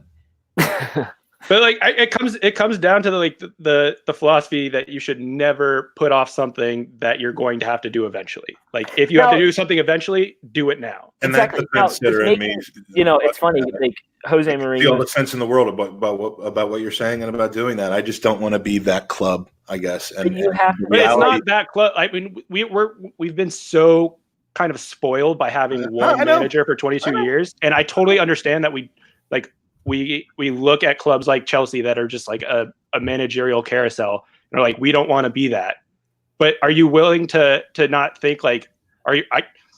You can't answer that question without hindsight. And let me just say this. or a good friend of mine symmetric information. A good friend of mine is an Italian American who is in love with Chelsea. He has been since Frank Zola's days. That's what got him into it. So before the Abramovich era, if you go back and you talk to him about Jose Mourinho, he fucking loves the guy. He doesn't think about all the negative shit. He thinks about the titles that he won. When you go back and you talk to him about how many coaches change, that's not a conversation to Chelsea fans because they've won so many fucking trophies. Trophies on trophies. How does he feel about Avram Grant? Well, I mean, also speaking of Jose, we never talked about him randomly being in the box. Well, let's get to that in a little bit. I want to say, I think we got a donation during that. Yes, it was about an hour ago, but yeah. Glad you brought it up. We got a donation? We got a donation from Michael Hernandez. Was it her? I forget. There's a couple different. I thought it was Harneman. No, it was Hernandez. Okay. Harneman, you may feel free to donate if you wish, but the question was, I heard Xhaka is to be dropped to the under-23s for the next game. Oh, no. Then maybe we got both because that's not the question. Okay, go to Hernandez after this one because I didn't see that when I missed it. Heard Xhaka is to be dropped to the under-23s for the next game against Spurs on Friday. What are your thoughts? For me, I think that room is probably bullshit because we haven't heard anything yet. So I don't think in the nose they're going to be hearing anything. But there needs to be some sort of fine. Maybe he gets stripped of the captaincy. I think it's more than likely probably a good thing for the club to drop him to the under-23s and say, here's how we're internally dealing with it. Based off of, and this is going to kind of sum up the Xhaka bit, boys, and we'll go to Socrates.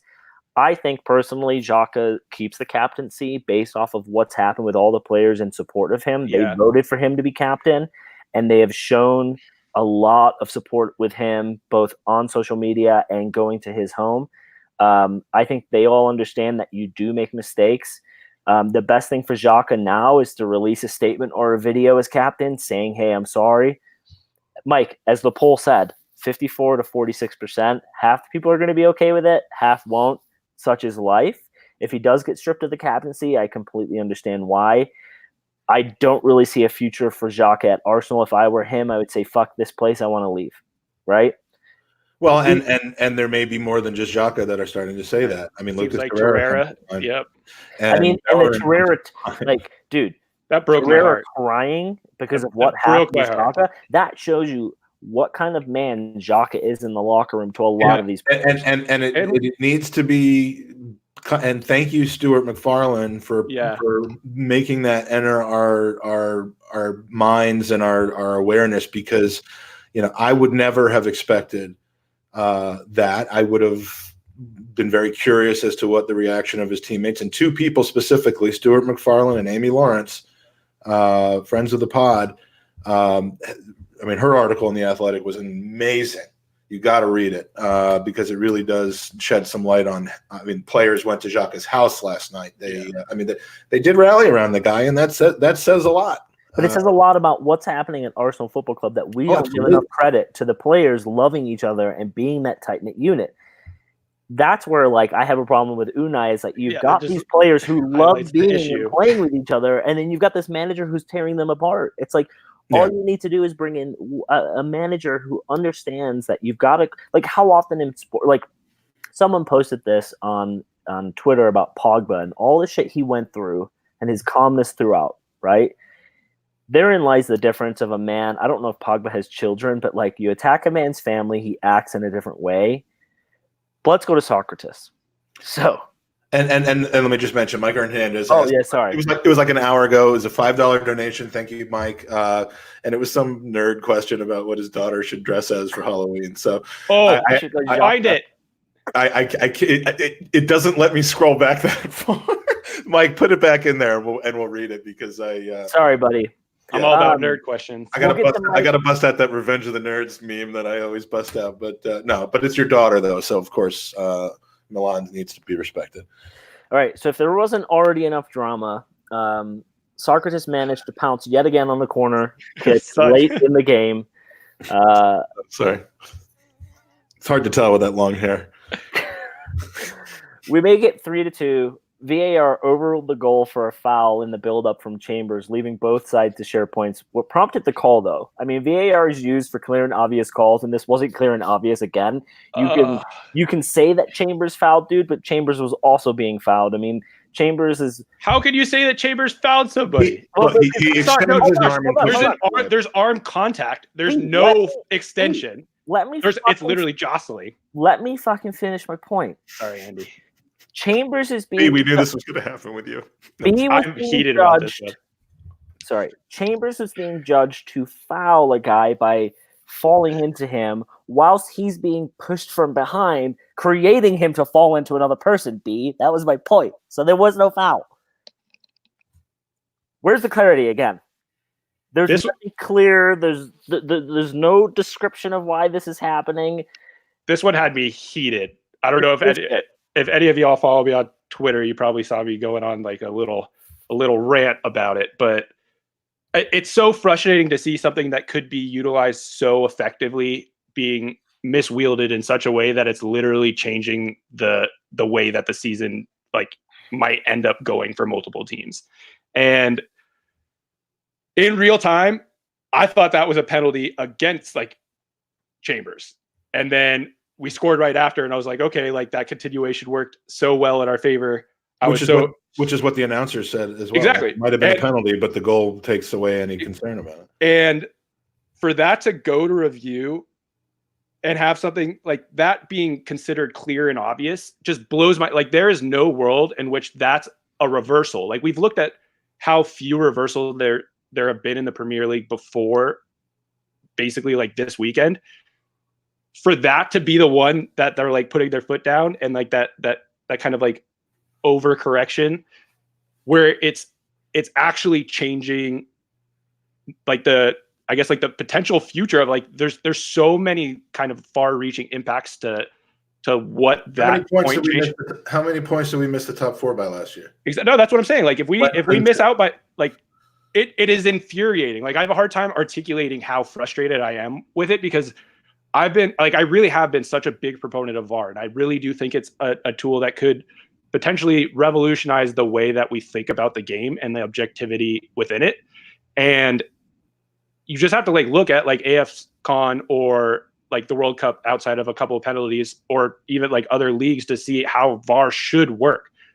And like for there to be a review externally and then is there even a sideline option for refs in the Premier League? Because I haven't seen. Yeah, no, and they showed the monitor during the game. Like you can. They didn't show it at the stadium. Well, no. I'm just saying, like, during the broadcast at some point, I believe, or maybe it was the studio. It was something. They showed the thing on the side, like just the monitor sitting there unused. So yeah, it's there and it's available to them. I think that it's used all the time in. They're not using because other leagues gameplay. But that's what makes no sense. It's like a game. It's a match-defining decision, and you have Atkinson calling it one way, and then he's not even the one that ends up. Even though he does make the final decision, like it's being relayed to him by somebody, and he doesn't think like I should take a look at this after having seen it in real time. Like but I think they're not letting him see it. I think they're saying to him, "It's so clear and cut. You don't need to see this." But that's it's bullshit. It makes no sense. Like from like an objective observing, like all of my bias aside, and I'm obviously always going to be like somewhat biased towards Arsenal. I saw that from so many angles. I've watched so many different replays of that, and there's arm contact from Chambers, but he's literally kicked into somebody essentially, and they both fall down. And I understand that as potentially the no call there. The what? You're preaching to the choir now. I mean, we all. It wasn't. But this, no, 100%. And this gets to like I don't know if this is like a little conspiracy theory, but like my reaction to this is that there is like some sort of issue going on with the way that the Premier League / the FA are regulating and influencing games. The way that I described it when I was just like venting is like it feels like they've basically used VAR as a means, kind of like this like vehicle for condoned match fixing. Like, and it's funny that you mentioned match fixing because I mean I have gotten into some disagreements on various social media platforms with people over the years who have whined about refereeing and that we're always on the short end of the stick. Okay, I'm just going to keep talking. And I just don't believe it's savory to just bitch and moan about losing games. I don't like it when Wenger did it. I don't like when our fans did it. This was match fixing. Yeah, that's what it felt like. This is the first time, and like I have actually said this. A, decided the game. B, was so outlandish that it was completely indefensible. It wasn't a mistake. I mean, there was the recourse, the ability to not make the bad call, and it overturned the right call. Much less, that's not over clear and obvious. Like, and it's clear, like there's supposed to be a threshold that needs to be met, and that threshold is clear and obvious mistake by the on-field ref. And for them to say that that's clearly and obviously a foul that was missed on Chambers, considering how few calls have been overturned that were seemingly much worse than that in the past, makes zero sense. Like literally no sense. And I'd also like to point out that the FA/Premier League, what are y'all doing? Sorry. Like, so I took a video on my phone, like of the replay and tweeted it yesterday, and they explicitly like copyright took down. And I looked at like the list of the four. I'm saying no, but it was literally anything that was like basically putting the FA/Premier League in a negative light. So they're basically using that DMCA thing to suppress anything that pushed back against the. Well, it's their right to take down stuff that you. Now, let me ask you this. Had the referee given a on-field description of why he overturned the call and given it would have been so different if like there was an actual reason. Yeah, exactly. That's where again VAR should not be a point of discussion after every match, and I think it's best summarized by a Tottenham legend, Gary Lineker, who said last night, crazy to have him defending us. Exactly. Like, how in the hell is that not a goal? And I think that, it speaks, as you said, we're all biased, but that speaks volumes when a guy who has hated Arsenal for his entire life has come to the defense being like, what the hell is going on? And ultimately, VAR will ruin the Premier League at a certain point, and that's if why it continues in this fact. Exactly. But that's what's so frustrating is now it's like this kind of same black and white dichotomous thinking that we see everywhere else that ends up being super polarizing, where it's like VAR is shit. Like it's not VAR that's the issue. It's the implementation. And I believe in what you said earlier, Andy. I mean, they scale it back to certain things that they get it right, and then move on to other things with a better publicized standard of acts that just transparent. I mean, so hey, we've talked about this. We could go on the merry-go-round. Let's jump to more Arsenal issues. Friend of the pod, Mike's lover, Troops. I'm in so much pain. Troops posts on Instagram about how he is Emery and Xhaka out. Which was not, by the way, people want to generalize against Arsenal Fan TV. And again, I have no love or hate for everybody in one way or the other. But their reviews on all that yesterday were pretty split down the middle. They weren't one thing or the other. And Troops has been one of the last holdouts when it comes to. He's Emery. been refreshingly objective, I would actually say. He has. Over the last couple. He's just been really high most of the season, I think. But I think with Troops specifically going into this season is he's realized like, hey, I'm at the pinnacle, and he's starting to just be himself. Right before, I think he would admit, hey, I'm a little bit of a brand. It's like a character. Now he gets it right. Here's the deal: we know that Troops is in that inner circle with Lacazette and Aubameyang. He's sitting in the box, whatever. Here's the crazy part. So he goes to Instagram and he voices his frustration as anyone else does, right? We're talking like he's saying, hey, I'm not on board with this anymore. And I think both coach and player, something needs to happen. Fair enough. He's not abusing them. He's just voicing his opinion. Here's the problem with it. Number 9 on our team liked it. Yeah. And is it Lacazette just going through, seeing Troops' name and liking it and not actually reading the content? Or is it like, hold on a second. And there's a divide. Based off of what I've seen over the last 24 hours that we've touched upon already, is it seems as though players are fully behind their captain. It doesn't seem as though players are fully behind the manager. And herein lies the question again. Why is he still with the club? If you've lost the locker room, you're done. So How do you see this, Mike? You're not really on IG. You very rarely go on there. Do you think it's the Straight case of flexing.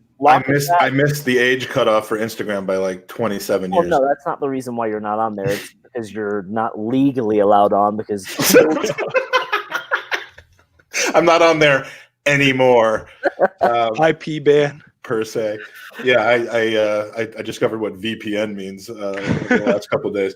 Mike Hernandez asked a pretty relevant question to this conversation, which is if you were the current manager of Arsenal, and there's a lot to be discussed there, but would you ban players from social media if you had the authority to do so? Again, it's about social media, and frankly, I think it causes more problems than it solves. And and to the extent that any player would want to be on social media in the position that they are, I think that they're doing it for their advantage and should be, again, without circling the merry-go-round, should be prepared for the things that come out of it. Lacazette liking something, I mean, it's ridiculous that, we would have not even known what any of this meant 10 years ago, but pressing the button to like something, if it wasn't an accident, is a statement now. It is like a statement to the press, and you have to treat it as such.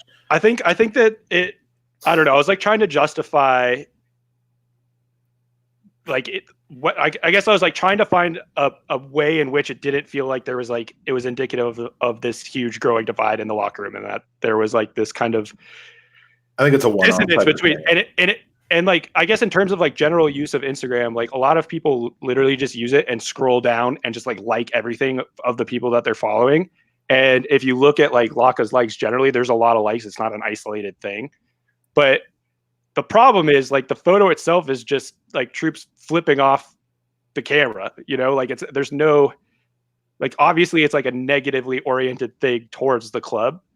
And it is like your responsibility as a professional athlete that's going to utilize social media to understand what the ramifications of your actions are and to be a little bit more discerning in the way that you're actually using those platforms. So I'm either like disappointed in Lacazette for kind of like flipping, like being a little flippant in the way that he's like using social media in a time where there is so much kind of like internal conflict within the club and like the unease generally in the way that we're kind of floundering a little bit. But like, if he is liking that post intentionally, then we have a way bigger issue on our hands, because that means that there is this growing divide, and that it's not just like an issue generally with Emery, but also that there's a divide within the locker room between the actual players, which is just terrifying, because that's the end of everything. Well, I believe his name is pronounced Sai. I mean, it's a good thought, right? If you're going to go ahead and you're going to like that type of a post, you should be fined. There needs to be some sort of internal system of accountability. Yeah, accountability. Like Mike said, if you're going to sign up for it, everything that comes with it, positive and negative, and you can't go around doing that. And if for some reason, you do go ahead and like that, remove it. Or make a comment like, hey, I didn't actually read the post, my bad, but for what it's worth, the players who are smart are the guys like Guendouzi who utilize social media, but it's really for their own gain, right? So dude loves bigging himself up, gives him and his brother and Adidas. That's all it is. To a kid, and then he's like, I love you guys. It's like, how to play us. But he's also in a really good run of form right now. And if he starts performing shit on the pitch and keeps posting smiley pictures and stuff, wait until you just don't seem to care enough stuff starts. I don't think he's going to continue. Like, he seems to get it. I mean, that's the difference between like a generation of people who are actually using social media and that like Matteo grew up with it. He knows what the ramifications of his actions are because like he's seen it in action. So like, I don't know, for somebody that's Laka's age, and like as active as he is on Instagram, I have a hard time believing he didn't read it, that he didn't know what he was doing, and we've seen kind of in the past too, like cheeky likes from Willie Aubameyang, Alba's brother. And like, he also liked that post, and that being, we see it all the time with transfer rumors in the summer. Yeah. I mean, here's what I think. We saw it with Pepe, actually. That was like something that here's really, what I think. If Troops had just made a post about Granit Xhaka, I believe, hand on heart, Laka doesn't like that post. Yeah. I think because the post included Emery, I think that's the reason why he liked it. I truly believe That's pretty no, bad. because we've heard from Ornstein, the players are starting to question what the fuck's going on. And did that seem like it was at like in reading? I don't know if everybody's so had a I chance to don't read. think Like, you were privy to this particular voice note that we got from a friend of ours who said, "Hey, I'm hearing behind the scenes that specifically the young English lads are very upset with what's happening at Arsenal right now." we could look at what happened to Willock. Well, no, but and he said like he heated about heard that. from internal sources that this was something that was starting to boil over, and I made the joke of like, "Oh, these millionaire kids getting upset because they're being substituted at halftime." Shit's starting to happen in the locker room. Mike, credit to you. You called it like a week ago where you said, "I think he's starting to lose it." Well, and I also said before the season, I said the only thing that will make me not give him the second year that I declared I was ready to give him would be if he lost the locker room, because you can't continue if the dressing room is fractured or lost. You just can't. So I didn't think it was going to happen. So like if the players, anytime the thing says Mike at the end, Oh you my could just God. pretty much guarantee I did not fucking write that. Can I also just say real fast, like last week it was really funny in the Burkamp Wonderland where Hernandez thought Mike was in there and it was actually me. And then I came in there. And then he came in there to prove that he was in there, and that's when I've said to Hernandez before, when it's funny, it's me. When it's kind of I could laugh, but I'm not going to. It's Mike. Keep it up, Andy. Come on. Fuck off. All right, I'm gonna ask you guys a question. We're 4 points off of fourth place. Chelsea and Leicester are flying. At what point We've covered this. No, we have, but I want to hear from both of you. Like, at what point do you, if you're Vinay, Edu, Raul, at what point do you pull the plug and say enough's enough? We got to go in a different direction, whether that be Freddie or hiring a new manager. Like, Mike, you say 5 to 6 weeks. I mean, that's just a top of the head thing. I'm actually looking at the schedule now, and What do you think? ugly. We've got Wolves and Leicester back to back, and then home with Southampton. It's got to be by the end of November. I'm staying 4 weeks because there's some important games that should be wins. Huge matches very coming easily up. could be lost. Hey, Mike. Yeah, but we're not. I don't. Hold on. To answer Hernandez's question, it's the guy yesterday who ripped off his jersey and went down the tunnel. I mean, it is, right? Captain number 1 is the person that's supposed to do that. But, B, what are your thoughts? Like, what are you pulling the plug?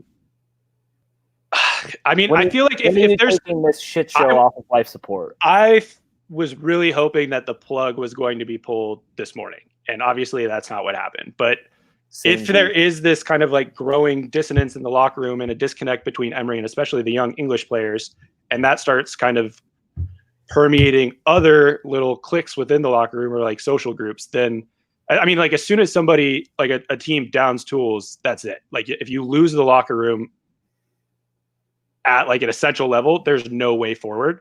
And I think as soon as you really start losing anyone in the locker room, unless that person is somebody that you're able to isolate, like it seems he's done with Mesut somehow, then that in and of itself should be the point at which proactive action is necessary and undertaken. And the so it should be now. I mean, the Mesut thing is weird because apparently he's got support from. But we've seen so many contradictory reports. Let's not get into that. That's a whole. I don't know. Get to some user questions. Yeah, I was going to say.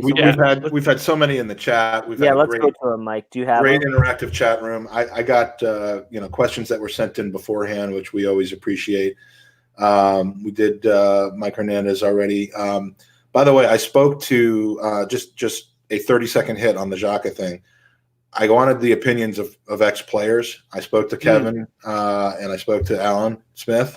And Alan, as you might imagine, said, I don't think it's right to boo your own player, especially the captain, but Xhaka should have controlled his emotions much better. Kevin Campbell, a little less quiet about it. He is fully in the camp of no player, let alone a captain, should do what he did. Disgrace, whether there's praise or flack, he must be the leader and standard bearer for the whole squad. He's weak-minded and done at the club.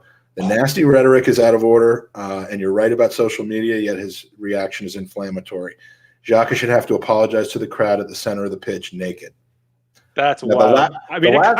The last part I made up, but the rest of it, I swear, the part before the naked part is all Kevin. And you know, we know Kevin is kind of he is outspoken. He's outspoken, and he's very much kind of in a frame of mind that's similar to a lot of the fans. And I mean, he does a show on Arsenal Fan TV, so it's hard to say that he doesn't adopt a lot of those same views. But being an ex-player who might have been subject to some abuse in his day, I think his opinion is valid. And I don't want to reopen the discussion. I just had forgotten to bring that up earlier when we were talking about it. Should I just say that also really echoes what Righty said too? And he was somebody who was subject to a ton of abuse throughout his career, and knows what it's like now as a pundit to get that social media flack because he is so active.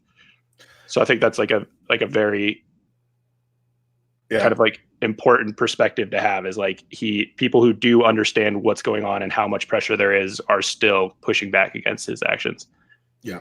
Some comments that are kind of question/comments from Fredo. Is this the fault? Is the fault for all this really ours, the supporters? Have we failed at accepting that Arsenal Football Club is really a mid-table club that had a period of success but is now back in its place? That question just makes me... I love the question, Mike, because I've been saying it for a while. I don't think we're at the level that everyone assumes we're at. I have this debate with my family and friends. I think it'd be easier to accept if it wasn't for the whole talent-wise now. And the money. We talked about this last week though. It was for so long it was if we only had this player, or if we only had somebody that could do this, and now we have theoretically basically everybody that we could want outside of center backs, but that could be very easily tactically covered by having somebody who could actually play a real 6 role at the base of our midfield. But that, I feel like that's not necessarily a fair argument to make, to say that we're supposed to be a mid-table club and we're finding our spot, or that we're not as good as everybody thinks we are. The players are so talented. This is the most talented group of players that we've had in years. So is it a regression that's based off of the players? No, it's a regression that's based off of some other influence, which obviously seems to be Emery. Andy, you were saying? Sorry, Andy. No, we've had Will on, we've had my cousin on, West Ham, Everton. In their opinion, as football supporters of not Arsenal, they see us in their light. We don't challenge for the Premier League. We every once in a while will challenge for a trophy. And 3 FA Cups. Doesn't matter, B. At the end of the day, that doesn't matter to the supporters who aren't Arsenal, right? So when you look at where we are, but if you look at where we are now as a club, we haven't rivaled for the Premier League in 15 years. The one season that we did was because the rest of the team, it was an anomaly, and we still lost it to Leicester. So I think Fredo's point is on point. Maybe we are not a mid-table club, but we're not a top-table club. And the reason that Tottenham have catapulted us is not because of the players they have on the pitch or the global brand that they are. It's because they've challenged deeper into the league than we have. And they've secured Champions League football. They've gone to a Champions League final. They're on the upward trajectory where we're going stagnant and possibly down. And as you just said, to my point before, we have probably and arguably the best Arsenal Football Club team squad that we've seen in many years. Now it's finding the person that can fucking rein that in and direct it in the right position and the right direction. And that's not Unai Emery. So why are we sitting on this motherfucker? Fucking pull the trigger. Go out there and get a man who does. Don't go and get Jose Mourinho. I don't think Freddie's ready. But if you want to call up the number one man from 2 years ago, who was the number one clear choice, Arteta will be on a fucking train down to London in a heartbeat. That's interesting. I feel like it feels like the trepidation from I guess like the higher ups to make the decision is that option isn't there. And I can't help but feel like they must have some sort of target in mind for after this year, that they're like, this is our guy. We can't get him until later. Which is probably we should true. wait it And out. like it's important, right? You can't sack Unai Emery on October 28th and then bring in someone and then October of next year be like, oh shit, this didn't work. Yeah. I'm gonna cut him, right? The next person that comes in, you need to give him the vision. But honestly, Unless it's caretaking. I think 18 months is enough time for a manager to show that the system that he's putting in place is the right system. Yeah. And as we all just said before, we knew Klopp 6 months in was the right guy. It was then how did he tinker tailor to make it the right guy. I think we all agree that it's like his time to go. But the issue is like, I mean, in an ideal situation, I think Freddie would take over explicitly as caretaker, where there's an understanding between both parties that no matter what happens, no matter how successful we are, that he's not going to be appointed the job immediately. Or like, I guess like that he kind of takes over his same role next year as the assistant manager, and that we have like this person in mind that we're trying to bring in. But like that doesn't seem realistic, because that's where you end up either in that Solskjaer situation or you end up losing Freddie for the future, which is neither of those situations are situations that we want to be in. So there's one manager who's available right now that we would all love to see, and he has said publicly, I'm taking a sabbatical. Yeah. And so are you talking about Allegri? Yes. So unless I would not love to see Allegri. But I might be in the minority. 90% of the majority. Yeah, I would say the majority. I might be in the hipster. I was about to use that exact. I know you were. But therein lies the question, though. Like, would you say that, like, in the perfect world, the board have reached out to Allegri and he said, "Yeah, in May, I'm happy to come and join Arsenal Football Club. I'll be your manager going forward." That would not shock me if that's happened. But if it's happened, awesome. We're Just still talking about October 28th, Yeah. where you can say to Unai, "See ya, Freddie, interim now. Go out there and do your goddamn thing." Speaking of Freddie, question from FPL Canada on Twitter. And if you want to... Well, you got to read this in a Canadian accent, eh? Yeah, I mean, if you want to get your question on with us, you got to do it on Twitter when I ask for it prior to the pod. There's been some great questions in the chat, and we want to try to get to them. We're obviously not going to be able to get to many. But ask the question ahead of time, and I'm not a teenager. We'll be sure to do it. So, how much input do we think Freddie has? Is it another Wenger-Bold partnership? I don't think so. I think Freddie has a lot more input. I might be naive. I think Freddie has a lot more input now in Unai Emery's setup than Steve Bold did under Arsene Wenger's, because anything must be more than zero. I mean, I agree with you, Mike. Anything must be more than zero. I think that Freddie was promoted into that position by not Unai. I think it was by Raul, Sven, Sven was there at the time, and I think Edu. I think that those players, because even though Edu didn't take over until July, I think he was very much in the mix of what was happening when this big shift in firing was happening.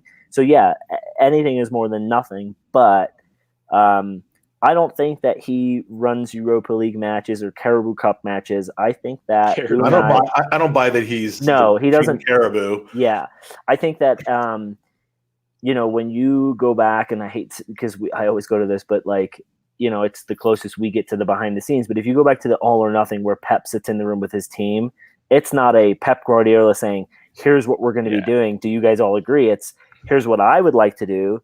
Give me your feedback. Let's find the holes and let's plug them."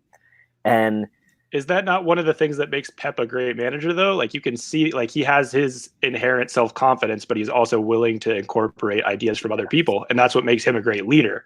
There was one scene in there where they were talking to his analyst and they said, I think it was Palace, "We will lose against Crystal Palace." And it was 3 weeks out. And he kept going, "Why?" And they tried to fix it. And what happened? That's the first game they lost in that amazing run when they won that title. Yep. They just knew something was going to happen, whether it be player just being burnt out or whatever. But they tried. He went to his team and said, "They're telling me we're going to lose. What do we do to fix it?" And they just couldn't do it. So you're right, B. The sign of a great manager is when they sit down and they say, "Let's find the holes and plug them." And that's why right now Arteta looks okay because it's like you've basically instilled this system into Arteta. He knows Arsenal Football Club. He was surprisingly, like, for some reason, he wasn't with us very long, but he loves our football club for some reason. So I'm not like fully against that idea now. Why haven't Everton tried to get him? I don't think he had that emotional connection to them. I also still feel like I don't know. I was like reading a couple quotes from this previous summer and then the one before when we were kind of after him a little bit, and it really felt like he felt as if he wasn't quite ready yet and he had more to learn, which I think is something that is an incredibly respectable and exciting and intriguing quality to have in a manager and a leader, because he does have like this idea that like his success is an iterative process, you know, like he's constantly learning that idea of like, I don't know, I actually saw him use the phrase Kaizen, which is like this idea of continuous improvement in all things. And that's the kind of person that you do want to have helming your club. But if he was ready, you know, would he not have reached out and been like, I'm ready? Like, they obviously know if he is. So if that were the case, would the trigger not have already been pulled? Yeah, it's hard to say. Like, to me, Unai Emery doesn't seem like the type of manager who would pick up the phone and call like a Pep Guardiola and go, I'm stuck, I need help, right? Yeah. Arteta seems like the type of individual and human that could pick up the phone and go, I'm stuck, I need help. And you have a confidant who's one of the greatest ever to go, what's going on? Well, also the thing that's so intriguing about him as a prospect is like he has that connection to both Pep and Arsene, who are two of the greatest managerial minds in very different ways. So if he's able to incorporate kind of like both those philosophies, and especially from a man management perspective, he does seem like it would be perfect. But if he's available or willing to leave, why hasn't that already been done? And why haven't we heard more? Why haven't we? It's not going to happen in the middle of the season. That's what I'm saying. And why haven't we heard more about it, especially today? If you're going to, as the Athletic, be like, we're going to release the 7-name list that was like predominantly headed by Arteta, who was the closest. Like today would have been the day to release some sort of news on the thing. So I think we're all in agreement that, you know, when you look at our fixtures, we've got essentially Wolves and Leicester next. If we see if we're not coming out of those matches with a minimum of 4 points, I don't see how he keeps the job. Specifically with Wolves being absolutely dire this season, and Leicester, like, great, they won 9-0, awesome. Southampton and dog Wolves shit. are dire but dangerous. Leicester is in jeopardy of passing us. I feel like we could we could lose. We could just get obliterated by Leicester the way they're playing. We could, but if you're that's the one away from home too. Yeah. So if Ornstein's actually correct, terrified about it. If Ornstein's correct and he's come out and he said to the public, like, hey, the board have now sat down to Unai saying shit needs to change. You've got Liverpool upcoming. You've got Victoria upcoming. Those are 2 matches where you can implement a system, but we just need to see it now. If you come out on Wednesday, if we come out with a lineup that's like a 4-2-3-1, we know that shit's about to change, right? Yeah, I mean, we even saw it after the Palace game with the "you're not fit to wear the shirt" thing. We actually finally saw Arsene Wenger make a change in formation when he went to 3 at the back, which didn't go so poorly at the beginning. I mean, you got to be looking for some signs of change, whether it be personnel selection or formation. But let's move to the next one. Few of them that we're going to have to skip over. Mark Brooks, thanks for sending in the question about Emery being the root of most problems. I think we've kind of discussed that. North State Gooner. What's his name again, B? Do we remember his first name? North State David? David, yeah. Asked about how the Xhaka incident should be handled. Kind of covered that, so thanks for your question. Got in a bit of a debate online about Mesut Ozil and my thoughts about Mesut Ozil and all that, so I think we're going to have to save that for another time. But El Patron on Twitter wanted to engage about that. We're going to maybe save that for next week. The one other one that has nothing to do with anything we've talked about, and I think it would be a good place to leave off, is a question from Glenn. Glenn DITM on Twitter. I see questions from him pop up every once in a while. It's 5 inches, Glenn, but it's really thick. It's so thick. That's sorry. We're still in the air. As you probably know, they started their Fan Fest stuff on NBC this weekend. If you live in the United States, you saw the Fan Fest in Austin. Now, I did not actually watch the Fan Fest this time, but there was one in Boston. There was one in DC last year that I went to. Almost all of it wants to make me throw something at my television because it looks just like a bunch of people mugging for the camera. And once the game is over, they're not affected, win or lose. I was so angry about that. That was something that like viscerally bothered me this weekend, especially because like usually I don't know. It was strange because it was people wearing Austin Gooners shirts too. Yeah, I mean, I know those people. That's what I'm saying. And like they have a very great reputation as like supporters of the club. And to see after what was like, I was devastated after the game. Like I was just in a funk all day, and the Broncos lost right after, and it was just like this continuous nightmare. All right. And to see them on just like trying to get behind the camera and being goofy, and there was no emotion there, and I could not. It actually like there was so much dissonance created by that I was just at a loss. Now here's the thing. I want to explain a few things. First of all, and he says, "Have you ever gone to these things?" I want to be wrong, but I don't think I am. What seems like the real fans is what I saw during the Arsenal summer tour and videos you and others made. Okay, that's cool. First of all, this question came to me Saturday morning, not Sunday. So this was before the Arsenal game. This was based on even worse. Of and again, I did not see any of the studio stuff on Saturday. I did not watch it on Sunday. The only thing I watched on Sunday was the game itself, and then I turned it off and went and literally took a nap afterwards. So sad nap, angry nap, but I had to sleep because I had a long night of sad baseball ahead of me. Anyway, so my point is I didn't see any of it. I do know a lot of the Austin Gooners people, but he wasn't responding to what you are, B. He was responding to the day before. Which makes it even worse. It does. All I can say is that my experience when I went to one of these things is that I thought it was going to be really, really cheesy and dumb. And my experience was that it was fairly intense. There was a lot of rivalry between Arsenal and Spurs supporters because we did have a game at the same time.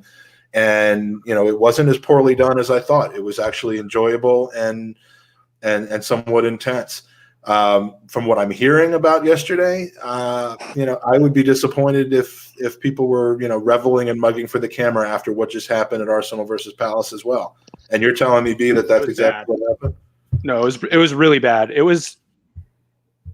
It made me feel ashamed of them as representatives of Arsenal Football Club or as the Gooners. And I've never really felt like again, these people are. That's what I'm saying. Like they're like, that. I just want to make it abundantly clear to people who are listening, people maybe from across the pond. And to be fair, though, it's very easy. I have spent time with these people twice. Yeah, and they're Gooners through and through. I feel like it's very easy to fall into that kind of like generalization problem that it is. We were just talking about too. Like it was like a couple of people following the camera, and like that's not necessarily representative at all of what was going on there holistically. But it was the kind of thing that like just really rubs you the wrong. Like it made me genuinely angry to see, especially after, because it was like so happy-go-lucky after what was a completely devastating end to a match that was just a wildly frustrating match in and of itself before the decision. So I couldn't understand it at all. And you're sure that they weren't showing? I mean, again, I just want to believe that it was not what you're describing. They weren't showing clips that might have been taken before the game. No, it was like a live look behind like the studio recapping the game. No, there was kind of like almost like a walkway where everybody followed behind as they were kind of like live broadcasting. So it was like the game had just ended. They went to that as like Rebecca Lowe was basically like walking to the studio set. Yeah. Maybe they were all about to make money on their Snapchats. That's why they were so happy. Shots fired. Yeah, you love those public events, don't you, Andy? Would you go to one in Denver? I don't even like going to the pub in Denver when it's like Arsenal Tottenham. Yeah, you're not even willing to go onto the main floor of your house. I can tell from where you're sitting. You're in your mom's apartment right now. Well, the reason I'm down here is I know the lay of the land in your house. No, I'm down here because Ollie's up there, and if you didn't catch it before, we got hit with a massive snowstorm last night, and we've got like another one coming in a few hours, so it's just work from home. But you know what though, like I don't. I'm never going to say that people aren't as big of an Arsenal fan as someone else. Yeah. Like, And you know, I want to clarify, that's not what I was saying. no. It was just But here's my take on it, right? Because I don't go to those events, Mike, because we've known each other You're not one now of the- 5 you're not- years. You're not a man of the people. Well, I'm not saying you're a dick. I'm not No, saying that per se. I'm just saying. But part of it is I don't enjoy being in public watching Arsenal. it's so stressful. Personal to you. It's already so stressful. I have a different viewpoint on the club, right? Like, I'm 9th generation Arsenal supporter. So for me to watch them, like, I was raised in a different culture. For you, for like other people, they go to these events.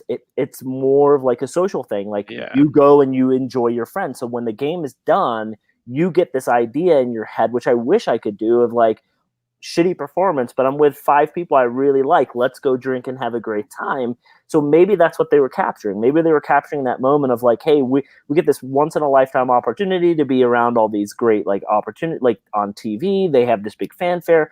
Maybe it was the best way to deal with a shitty situation is to have an enjoyable rest of our day and get drunk and enjoy it. So maybe that's what they were capturing. I think that's almost safe. It's like when I discovered that there were other people in my area in Washington, D.C. that watched Arsenal and cared about Arsenal like I did. I really fell into that scene very significantly because I felt like it was taking something that was just, I mean, I would watch games and then just be just a misery to be around for the entire weekend if it didn't go well for my family, like my young kids and my wife. Yeah, I know that. But my desire to get out and do that was somewhat to just like not to take it less seriously, but to just maybe take some of the edge off, and of course to amplify the celebration because I had really very other than my son once he became of age.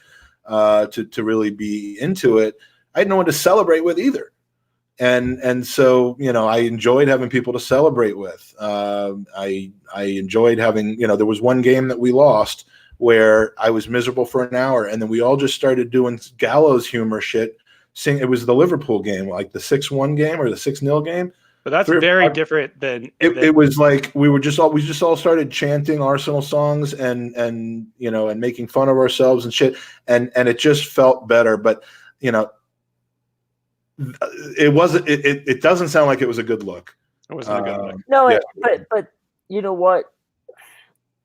Would you have there could have been a group of 40 Arsenal supporters pissed off. No, that's what I'm saying. Like I didn't want to make. They wouldn't put on camera. So they found the little group that were enjoying themselves, and they said like, "Hey, this is TV. We need to show that. Like, we can't all be Joey Murphys where, Joey can go to the pub and Arsenal can get thrashed, and his instant thought is positivity and like I'm with people I love. Let's enjoy. Like that's I wish I could do that. I wish I could too. Like it's a shit. Like there was. I feel like you and I have like a weirdly. Like, I need a buffer. It is like a toxic relationship with the club at this point because it does have such kind of like a far-reaching effect. And I'm in the middle. I'm in the middle because I do need a buffer. I can't just go straight to okay, let's drink. I need a buffer, but it does kind of help make the buffer a little bit quicker. There's a great tweet that I got yesterday that I want to share with you guys. Maybe you've seen it. It's from an Everton supporter, and this is what it says. He goes, "I don't hate Everton. I don't hate Silva or the players. I don't hate Brands, Moshiri, or Kenwright. I hate my dad. I hate him for getting his leg over. I hate him for not using a condom. I hate him for making me an Evertonian and causing me 30-plus years of pain. That balding ginger prick." Oh, right? My God. Hopefully Ollie doesn't feel that way about you in a couple of years. And that's like, so for me, I don't have my dad terrifying. I have the rest of my fucking family, right? Because my dad hates Arsenal with a passion, but no one else does. And so it's like, but everyone I think that is raised around a sports team, like I've seen in here, like Auburn, Fredo with the Saints, like I'm sure B with a lot of the Denver sports, like when you're born into something, it's one of those love-hate relationships. And you think about like all of those City fans who for so long watched their team be shit. And I think the the majority of football fans now look at them, and for the non-bandwagon, you're like, good for them. You sat through years and years of bullshit, and now you get to reap the benefit. Good. It's like me as a Suns fan. It's about to be happening this year. You know, whatever. I think that's a pretty good place to cut it off here. Thank you for the chat. Strong chat performance, even during a very long podcast tonight. Thank you to Joey. 2 hours and 4 minutes. Yourself. Is that a record? I'm pleased that we got through this podcast and seem to be better friends now than we were when we started it. I'm going to put this as the name as our podcast on iTunes. So Joey lives forever in the memory of those on iTunes. There we go. And let's hope for brighter times in the future. If you haven't yet, please give us a thumbs up on YouTube. If you're listening on iTunes, try to give us a try live on YouTube or delay it on YouTube one of these times. Or Twitch, which we're still putting into place, dawdling on a little bit internally on how to do, but it is going to get done. And that's about it, boys. Have a great week. We will talk after. Who do we play? Who do we play this weekend? We got the Pool Wolves. We got the Liverpool game and then Wolves. So hopefully we'll come out of that with. Let the commiseration continue. Yeah, I'm a little nervous, but anyway, love you all. Come on, you guys.